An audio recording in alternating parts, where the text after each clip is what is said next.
Today, we're diving into how to integrate Calendly with ClickUp. To start, head over to the Create option and click on it. From there, navigate to Zaps and give it a click. Inside Zaps, find Trigger and select it. Now, choose ClickUp as your trigger, and then select the trigger event that suits your needs. Once done, click on Continue.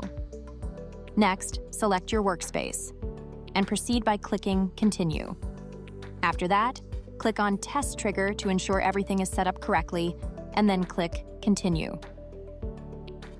Now it's time to seamlessly integrate Calendly into the mix. Choose Calendly, followed by selecting your desired action event. Next, select your account, and then hit Continue. You'll need to fill in the fields according to your requirements. Once you've filled in everything you need, click Continue. You can skip the test if you're ready, and then proceed to click on Publish. It's publishing now, and once it's done, your integration will be complete. Thank you for following along.